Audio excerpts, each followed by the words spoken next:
what is liminal spaces like for myself. Local liminal space. It's enough liminal? How do you think? Maybe gladiator fights or something like that used to happen here. Actually, I was planning to explore another building, but it turned out to be fenced off and sealed. Maybe this one would feel more liminal in the evening. So let's just imagine it's super liminal right now. Is this still not a liminal space to you? How can you say that? Sometimes you walk into a place made for crowds and it's empty. It could be an evening office after work, an abandoned building, an empty parking lot, a school, or evening night streets. Life was buzzing here just recently, and now it's quiet, as if the space is holding its breath. Inside, something also goes quiet. A light anxiety crawls up your throat. Familiar feeling? Yes, these are liminal spaces. And this is me, Viktor. Let's step across the threshold and make these places a little less liminal with our presence. If there is no one around, there is nothing to fear, right? Well, that's how it should be. But in 2021, writer John Kane gave this strange feeling a name: Kenopsia. In his Dictionary of Obscure Sorrows, is the feeling of eerie emptiness in places that are usually lively but are now abandoned. Pop culture also catches this mood. In the episode Gone, SpongeBob wakes up in Bikini Bottom and sees that the city is empty. At first, freedom and mischief, and a moment later, a chill of anxiety, loneliness, endless streets, silence that you hear only your own heart. It turns out everyone just left to celebrate No SpongeBob Day. But the feeling that had already appeared is very familiar. That's how liminal space works. A similar motif appears in the first episode of the legendary series The Twilight Zone, called Where is Everybody? Here the hero finds himself in a perfectly ordinary town, but absolutely without people. He wanders the streets, looks for someone, and slowly sinks into panic from the oppressive silence. And only the ending reveals this whole creepy picture to us. This is a simulation. But up to that point, the viewer feels the same kenopsia, an emptiness that turns the familiar into something uncanny. The liminal is a zone in between meanings, states, people. It's a regular living room, nothing strange. But without people, it suddenly looks like a set. The context disappears and the room slips out of time, hanging between the familiar and the unknown. On May 12, 2019, a thread appeared on 4chan asking people to share pictures that feel off. Someone posted a photo of a yellow office maze, and another user added a mysterious comment: if you fall out of reality in one place at a time, you will end up among endless rooms with red carpet, yellow walls, and the hum of fluorescent light. This is how one of the loudest internet mythologies was born, a collective universe of stories about the Backrooms. In early 2022, YouTuber Kane Pixels released the short film The Backrooms Found Footage, a story about the cameraman who falls through into this yellow maze during a shoot. The few minutes of grainy video and the genre comes alive. Fan games, new videos, new rules of this new world. Kane keeps developing the universe and is working on a feature with the studio A24. Liminality turned out to be a very contagious idea. Why do such spaces grip us so much?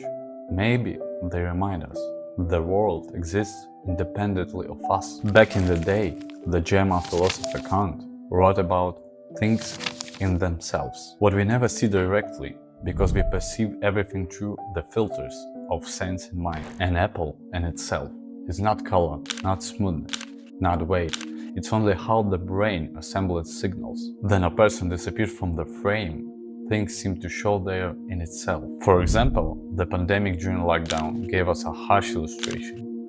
Megacities appeared, and it felt like we were peeking at a world frozen on the threshold of change. This is what liminality is, in-between state. The term comes from the Latin word limen, threshold. Anthropologist Arnold van Gennep described three phases of transitions: separation, liminality, reintegration. coming of age rituals, warriors' initiation, changes of status. All of it is about thresholds. Liminality is always felt painfully, as a loss of footing. The old order disappears, the new one has no shape yet. For Dante, it's a dark forest at the start of the Divine Comedy. In The Truman Show, it's a city set where the hero reaches the literal edge of the world, the wall sky, and steps into unknown. That is a transition. Public interest in liminal images isn't new. Even before COVID, social media were full of strangely familiar places. Today, millions of views, hundreds and thousands of followers in themed communities. Collective anxiety is felt, and at the same time, there is a strange calm in these shots. Artists usually put into words what we only feel. René Magritte, in The Empire of Light, combined a night landscape and a daytime sky. Time stopped. The moment stuck between day and night, the silence is almost visible. Giorgio de Chirico painted empty squares with long shadows, cities that lost their time. Andrew Wyeth in Christina's World showed a world without bright colors, almost deserted. Arnold Böcklin in The Isle of the Dead, a metaphor of the final crossing. Dragan Bibin opened doors into black emptiness, which everyone fills with their own fear. But probably the main poet of solitude is Edward Hopper. His portraits of houses, straight lines, empty window eyes, everything speaks of isolation. Hopper is minimal in form, but he works with light so that it becomes the protagonist. The painting Noon, a lonely house, a woman in a doorway, long shadows, a perfectly straight horizon, time between. In Gas, a sterile island of light in a dark forest. In Nighthawks, a night diner, hermetically sealed by glass from the street, the characters are close, but each in their own silence. Hopper shows how light fills emptiness, but at the same time highlights it. Does liminality have its own architecture? Yes, and we know it. For example, corridors, stairs, passageways, waiting halls, parking lots, airports. They exist for something else, but themselves they mean little. That's why they are unsettling. A corridor that leads to a dead end breaks expectations. In Kubrick's The Shining, the Overlook Hotel is perfectly symmetrical and illogical. The famous impossible window in the manager's office where Jax goes to the interview is a detail that subconsciously shakes our sense of space, because that window just shouldn't be there. The line between reality and illusion blurs, and that's where real anxiety begins. Our brain is tied to context, then the usual links, place, time, people, break. The system sends an alarm. There is something wrong here. Go back. Liminal aesthetics, like an X-ray, reveals the strangeness of reality that we don't notice in routine. Freud, in the essay Das Unheimliche, writes about uncanniness as the unhomely in the homely. What was once cozy becomes alien, then something repressed shows up in it. The word unheimlich literally means unhomelike, the familiar what suddenly turns into a shadow. Philosopher Timothy Morton talks about hyperobjects, phenomena so huge and close that we don't notice them. Climate change, giant waste dumps, extinction of animals. With liminal aesthetics, it's as if the opposite. It makes the hidden strangeness of things visible. The scary was always nearby. We just didn't see it. I can recommend watching the film Vivarium. The ideal suburban area, yonder, turns into a plastic trap. Everything too perfect, too sterile. Even the sky looks painted. It's a tale about the loss of identity in a world where linear, comfortable spaces become an artificial desert. Martin Heidegger called the source of deep anxiety nothingness, the awareness of the void at the base of being. The word sucks, meaning smelled, and you are left face to face with finitude. Most people run into everydayness, into important tasks. But accepting this anxiety means gaining true freedom to start asking yourself, who am I? Who am I here? what truly matters to me, and to follow your own path, not the endless trajectory of must. And another paradox. Whose soul is the decker? This is where it makes sense. The same images are disturbing for some and calming for others. Why so? Individual experience and memory. For some, old tiles or a warm lamp mean childhood, peace, school, or family moments. For others, the same images are tied to neglect, hospitals, or places that evoke fear. The unfinished fact. Liminal spaces often look empty or not filled enough. For some, that is space of silence and rest. For others, a danger signal.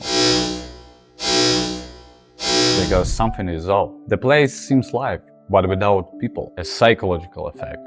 People who love silence and isolated places seek calm in liminal spaces. Those who react sharply to signs of anomaly feel danger. In music, this mood is embodied by the caretaker, Leyland James Cubit. He takes records of ballroom orchestras and jazz from the first half of the 20th century, blurs them, till the sound seems to come from a distant room of memory. From here, melancholy and anemoia, nostalgia for a time you didn't live in, and places you have never been. That's why playgrounds and water parks appear so often in liminal shots. They bring you back to a state. Then the world felt simple and open. We really long for the pre-social media era.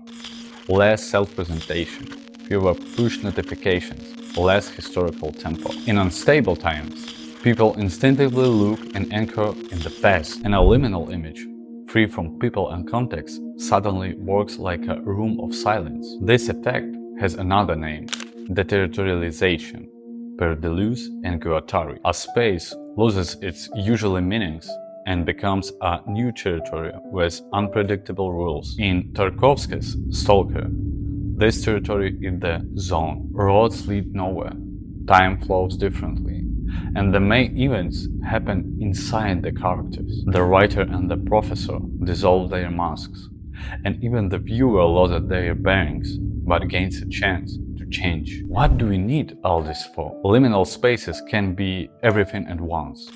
Internet creepypastas, omens of a world without people, points of a contact with the abyss of nothingness, or plays that bring us back to ourselves. Maybe they will inspire creativity and rethinking of values. Maybe they will become a quiet harbor.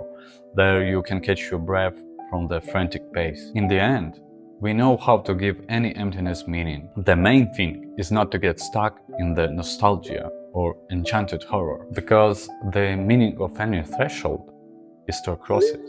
And subscribe to Vikleaks for next leaks and interesting stories.